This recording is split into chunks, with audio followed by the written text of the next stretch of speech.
Hey everyone, thanks for making the time today. So, I want to talk about something that honestly has been rolling around in my head for the last few weeks. It's something I think 100% of us in this room are dealing with one way or another.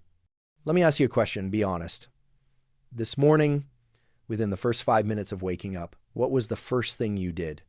Did you reach for your phone? Maybe to turn off the alarm, but right after, did you just mindlessly start scrolling Facebook, checking messages, seeing who liked your post from last night? I'm so guilty of this. My hand just does it on autopilot before my brain is even fully awake. We joke all the time about being phone addicts, or we talk about burnout.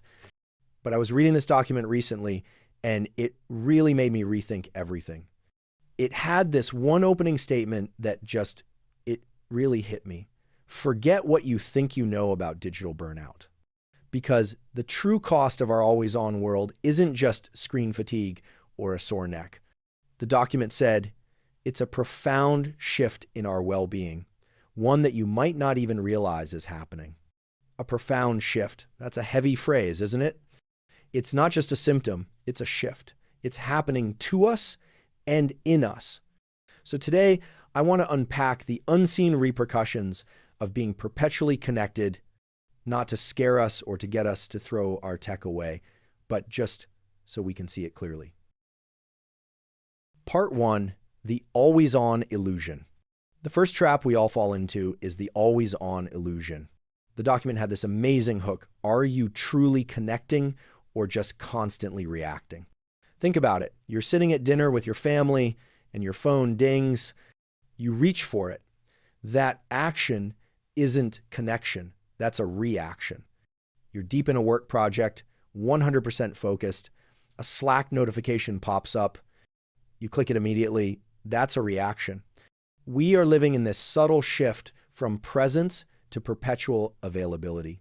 Presence means I actively choose to be here, 100% with you. Perpetual availability means I'm giving the entire world permission to interrupt my presence at any given second. And we're doing it willingly. And why do we do it? Because of FOMO, the fear of missing out. But it's not just regular FOMO anymore. It's evolved. This isn't just about missing a party. This is the pressure to be everywhere all the time. The pressure to watch everyone's stories so they don't think you don't care. The pressure to seen a message instantly. The pressure to know every piece of drama. It's exhausting, right? And you know what creates that pressure? The invisible leash. How notifications and pings create an unacknowledged tether to our devices. It is a leash. Have you ever had that phantom vibration feeling where you swear your phone buzzed in your pocket, but you check and there's nothing there? That right there is the invisible leash. We've been trained to react so consistently that our bodies are literally hallucinating the trigger. We are tethered to our phones without even Part 2, how it's eroding our inner landscape. But what's scarier is how it's eroding our inner landscape. First, the decline of deep work. What is deep work or a flow state? It's that feeling when you're in the zone, so lost in a task that you lose track of time. It's when we are our most productive and creative, but constant interruptions fragment our attention. Imagine your focus is a pitcher of water. Every time you try to pour, a notification dings, and you have to stop and lift the pitcher back up. You do that all day, and you never actually fill the glass. That's our brain 49. We are losing the ability to focus for long stretches. Second, we are sacrificing solitude. Are we afraid of silence? I think we are. We've lost the forgotten art of being alone with your thoughts. Anytime we have a free moment in an elevator, at a red light, even in the bathroom, we pull out the phone. We are terrified of the moment our brain isn't consuming something. But those boring moments are when the best ideas show up. It's when we process our day. Now, every precious quiet moment is filled with digital noise. And finally, we're fooling ourselves with the myth of multitasking. We pride ourselves on being able to sit in a Zoom meeting, check email, and reply to Slacks all at once. But the truth is, it's a myth. Our brains can't do it. It's just context switching back and forth really, really fast. And science proves that juggling multiple digital inputs actually makes us less efficient and more stressed. It's a lose-lose. Part 3, how we're losing each other. This next part is, honestly, it's kind of sad. It's the social paradox. We're more connected, but we feel more alone. We're settling for surface-level connections. We have 1,000 friends on Facebook, but when you're truly struggling at midnight, who do you feel like you can actually call? We are trading genuine interaction for endless likes and fleeting comments. A like is not empathy. A ha-ha comment is not a deep conversation. And this one is the worst. Comparison culture on steroids. Social media is curated reality. It's everyone's highlight reel, perfectly filtered. And what's the result? We look at it and it's fueling anxiety and self-doubt about our own seemingly imperfect real lives. You know it's fake, but it still affects you, doesn't it? Finally, the loss of authentic presence. This is the classic scene. Phones at dinners and gatherings. A family dinner where everyone is staring at a screen. A date where the phones are face up on the table, just waiting. We are with each other, but we are not together. We are diminishing true connection and empathy. Part 4, the physical and mental toll. So what's the bill for all of this? First, sleep sabotage. This is a given. Blue light and late night scrolling are disrupting our circadian rhythms.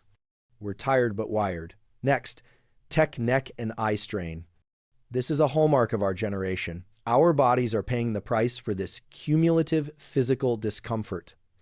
But the most silent one is the silent anxiety spiral. It's not a big panic attack. It's an undercurrent. We think scrolling TikTok is relaxing, but in reality, our brain is still processing information at high speed. It's not resting.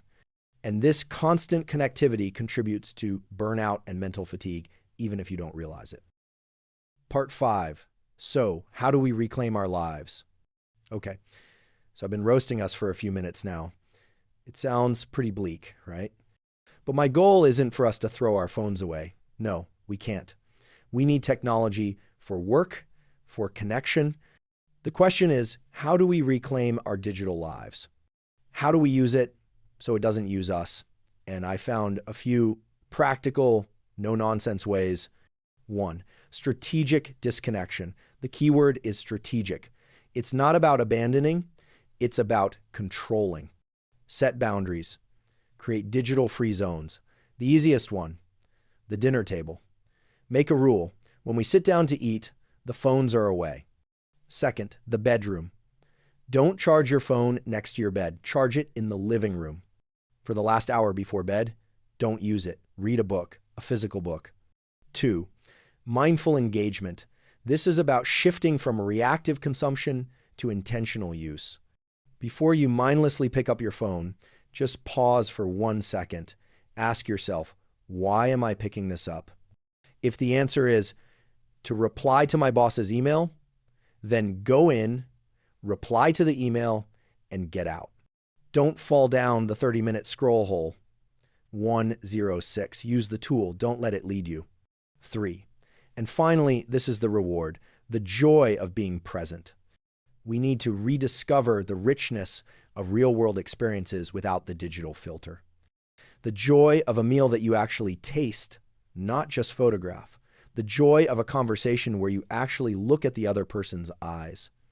The joy of just sitting still and being bored. Just being alone with your own thoughts. The cost of constant connection is silent, but I promise you, the reward when we reclaim our presence, that will be loud. It's our life after all. Thanks for letting me rant for a bit. What do you guys think?